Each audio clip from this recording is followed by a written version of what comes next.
Bismillahirrahmanirrahim. Assalamualaikum warahmatullahi wabarakatuh. Alhamdulillahirabbil alamin. Puji syukur senantiasa kita panjatkan kehadirat Allah Subhanahu wa taala yang masih memberikan kita kesempatan untuk melanjutkan ngaji filsafat di malam hari ini. Salat dan salam senantiasa terlantunkan kepada Nabi Muhammad sallallahu alaihi wasallam. Ngaji filsafat bulan ini kita mengambil tema tentang muhasabah akhir tahun. Ngaji malam hari ini merupakan edisi yang ke-375. Sudah memasuki 10 tahun ngaji filsafat. Mari kita mulai ngaji filsafat malam hari ini dengan sama-sama membaca suratul Fatihah. Untuk teman-teman yang beragama lain ataupun berkepercayaan lain bisa menyesuaikan. Al-Fatihah.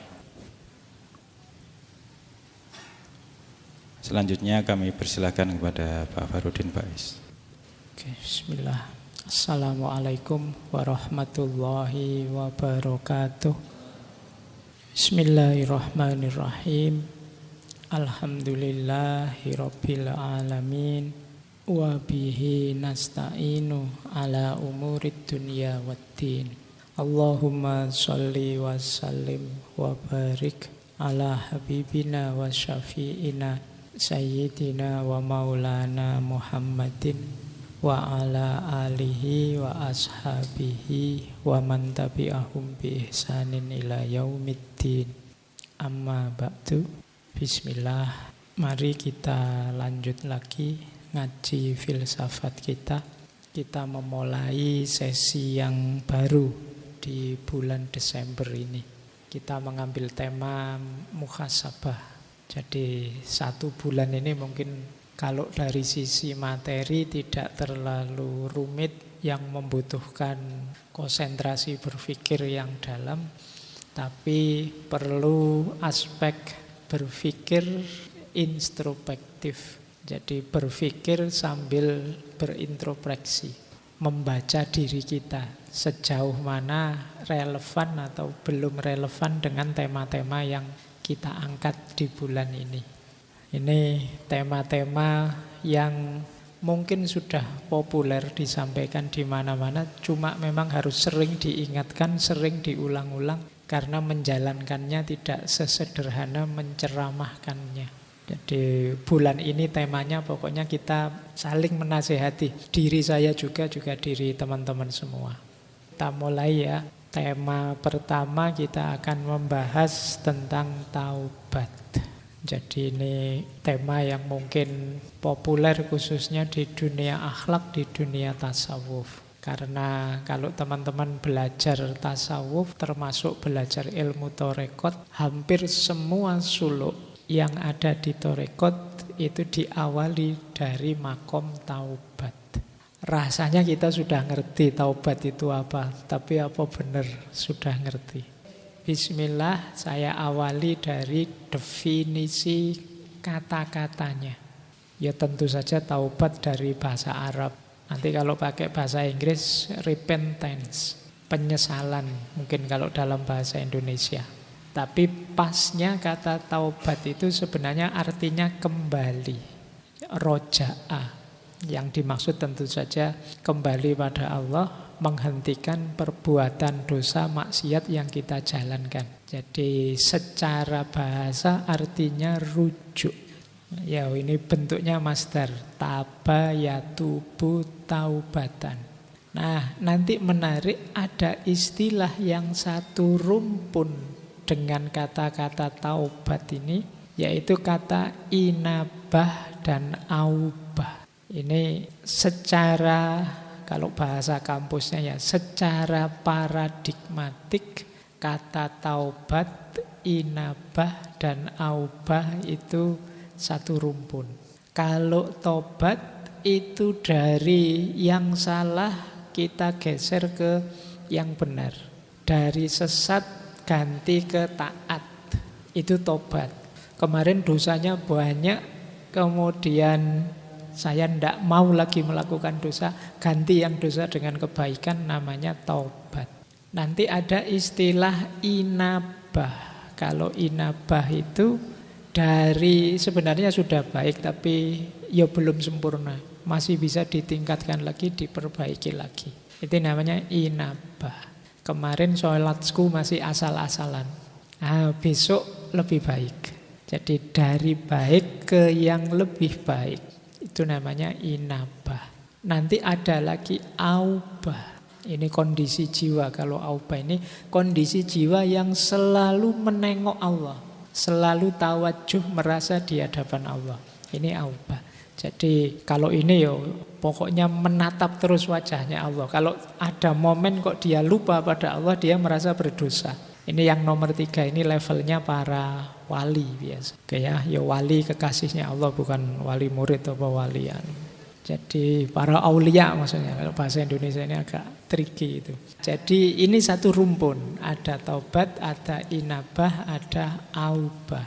Alhamdulillah kalau teman-teman sudah selesai urusan tobat, saatnya untuk inabah, memperbaiki diri. Kalau sudah beres di inabah mungkin bisa naik ke level 3 namanya aubah. Cuma saya tidak yakin sudah beres urusan tobatnya. Dusone sih oke, wong kalau buka HP kadang-kadang ngelirik-ngelirik yang tidak harus dilirik. Nah, ayo ya bismillah kita latihan. Memang manusia tidak ada yang murni, tidak ada salahnya. Kita itu tempatnya salah dan khilaf. Meskipun khilaf ini sering jadi alasan. Taubat ini hukumnya wajib. Jadi kalau teman-teman nanti menjelajah ke banyak kitab karya para ulama, pasti di situ ketemu kalau ada yang tanya hukumnya taubat wajib. Tidak boleh orang itu sadar bahwa dia penuh dosa tapi terus santai saja. Ada ayatnya itu, silakan dibaca Al-Quran surat At-Tahrim ayat 8. Ya ayyuhalladzina amanu tubu ilallahi taubatan nasuha. Wahai orang-orang yang beriman, bertobatlah kepada Allah dengan tobat nasuha. Tobat nasuha itu tobat yang paling murni. Nanti para ulama definisinya macam-macam. Itu saya ambilkan beberapa definisi dari para ulama. Tobat nasuha itu apa sih? Berarti nanti ada tobat yang tidak murni. Ada berbagai motif tobat yang tidak nasuha. Yang nasuha itu apa? Kata Al-Kalbi, tobat nasuha itu hatinya menyesal, lidahnya mohon ampun, berhenti dari dosa, dan niat tidak akan mengulang lagi. Jadi lengkap, hatinya tobat, mulutnya tobat, pekerjaan dosanya dihentikan, dan janji tidak akan mengulang lagi.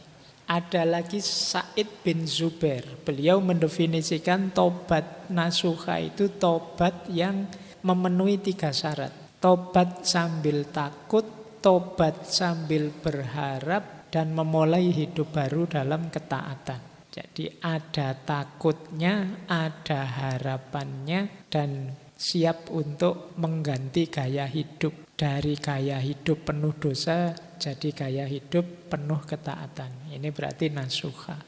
Tidak hanya harapan saja. Kalau harapan saja nanti sembrono. Biasanya orang itu kalau isinya rojak saja jadi sembrono. Allah Maha Pengampun kok. Allah itu sayang sama kita. Tenang saja, sembrono. Atau tidak ada harapannya, isinya takut saja. Bayangannya neraka wis wah saya itu. Nanti membuat orang putus asa. Harus imbang. Ketakutan diimbangi dengan harapan. Tapi juga diwujudkan dalam perbuatan. Nah, gaya hidupnya harus ganti. Jadi tidak ada ceritanya, katanya kamu sudah tobat kok kembali lagi ke sini. Ayo besok tak tobat lagi lah gampang. Nah, itu berarti tidak serius tobatnya. Di tobat itu memang ganti gaya hidup. Yang ketiga ada definisi dari Sa'id bin Musayyab. Tobat nasuha itu menasehati diri karena salah dan dirinya patuh dinasihat. Ini menarik definisinya. Menasehati diri sendiri. Kadang-kadang kita itu kan ngomong ke diri kita sendiri, dibantah-bantah sendiri. Yang bikin doamu tidak kabul, yang bikin cita-citamu tidak wujud, yang bikin keinginanmu tidak terlaksana, itu seringkali karena kamu sendiri yang bantah. Semoga saya bisa segera lulus dengan nilai terbaik. Tapi apa mungkin nilaiku bisa terbaik itu kelakuanku kayak gini, kamu sendiri yang bantah. Semoga setelah ini aku tidak buang-buang waktu sia-sia dengan main HP terus. Tapi terus kamu bantah sendiri, kuat tidak ya kira-kira? Ya tidak kuat, kamu sendiri sudah bantah dirimu sendiri. Jadi kalau di awal sudah macet ya tidak mungkin jalan. Makanya Allah itu sebenarnya menegaskan ana inda dzonni abdi. Aku terserah persangkaan hambaku padaku. Kalau kita merasa apa sih yang Allah tidak mampu, pasti Allah kalau menghendaki saya lulus dengan nilai terbaik ya bisa. Meskipun teman-teman nilainya sudah bagus-bagus yang sudah lulus selama ini, tapi kalau Allah menghendaki ya sopo ngerti tiba-tiba nilaiku perfect misalnya. Ya siapa tahu kalau Allah menghendaki. Nah ini definisinya Syekh Sa'id bin Musayyab. Kalau Ibnu Katsir mendefinisikan tobat nasuha itu tobat yang sepenuh hati sehingga jiwanya jadi murni, keburukannya terhapus. Nah, ini definisi tobat nasuha. Jangan dihafalkan, tidak ada ujiannya. Kamu jalankan saja sekuasamu untuk bertobat ini. Saatnya mungkin mumpung ada momen akhir tahun, ayo latihan tobat yang benar. Nah, kita agak berpikir sekarang, kenapa sih seperti saya bilang tadi, taubat ini dipentingkan. Kalau bahasa anak-anak hari ini mungkin diviralkan oleh para sufi, para ulama, dimainstreamkan. Karena memang ini sangat penting, berkaitan dengan situasi, kondisi, hakikat hidup kita. Apa hakikat hidup manusia yang menuntut dia concern, perhatian dengan tobat? Yang pertama adalah kita ini punya kecenderungan khoto' wan nisyan. Jadi manusia itu punya fitrah bisa salah, bisa khilaf. Atau lebih ekstrimnya mudah salah, mudah khilaf. Dan itu tidak perlu saya suruh ngaku, kamu sudah ngerti sendiri bahwa manusia itu mudah salah, mudah khilaf. Jangankan yang tidak sengaja, yang kamu sengaja itu loh banyak. Dan kamu nyaman-nyaman saja. Apalagi dosa yang sendirian tidak ketahuan orang. Waduh, kok lupa tadi belum sholat maghrib. Tidak apa-apa, tidak ada yang tahu. Kalau sama Allah tinggal tobat saja. Jadi kecenderungan jiwa banyak begitu. Manusia itu makhlul khoto' wan nisyan. Oke, ini ciri pertama. Kenapa kemudian orang fokus untuk bertobat? Sadarilah, tidak ada manusia yang bersih. Maka manusia itu tidak pantas, tidak kompatibel kalau dia sombong. Saya yakin kalian juga tidak akan kerasan kalau dekat dengan orang yang sombong. Kenapa? Kesombongan tidak kompatibel dengan manusia. Karena manusia itu makhlul khoto' wan nisyan. Orang yang gampang salah, gampang keliru, kok sombong? Tidak pantas. Kayak tidak punya dosa saja kan gitu. Setiap orang pasti punya salah, punya dosa. Makanya kalau teman-teman kok tiba-tiba sampai pada momen harus konflik dengan orang, mungkin terdorong untuk maki-maki orang, menyalah-nyalahkan orang, menyesat-nyesatkan orang, ayo kembali dulu pada diri kita. Emangnya aku tidak pernah salah? Memangnya aku tidak pernah keliru? Tidak pernah khilaf? Fitrah kita itu ya antara lain khoto' wan nisyan. Makanya istighfar itu setiap hari, setiap habis sholat disunahkan. Berarti dosa kita itu hitungannya tidak harian, mungkin jam-jaman. Jangan-jangan menitan, jangan-jangan detikan. Jadi kalau kalian muhasabah mungkin bukan minggu ini saya salah apa, tapi jam ini saya salah apa. Atau jangan-jangan menit ini saya salah apa ya. Dari berangkat ke masjid ngaji sampai sekarang dalam masjid kira-kira saya ada salah enggak? Perbuatan mungkin tidak, tapi pikiranku ada salahnya enggak? Ada kelirunya enggak? Manusia makhlul khoto' wan nisyan. Itu pun ditambah karakter kedua, kecenderungan kedua manusia apa? Enggak mau disalahkan. Orang itu biasanya kalau disebut salah, ditunjuk sebagai salah enggak mau. Karena manusia punya fitrah kebenaran, jadi dia merasa gelisah kalau terbukti salah atau ditunjuk bahwa kamu salah. Padahal mungkin memang kamu salah. Jadi manusia itu tidak mau disalah-salahkan. Makanya kalau kalian ingin jadi orang bijaksana, kalau menasihati orang, menunjukkan salahnya orang, lebih baik di situasi diam-diam yang tidak ketahuan orang. Karena manusia punya kecenderungan ego, tidak mau disalahkan. Itulah mengapa perintah bertobat itu diulang-ulang. Ayo tobat, ayo tobat. Itu karena kalau dibiarkan kamu tidak ngaku kalau kamu salahmu banyak.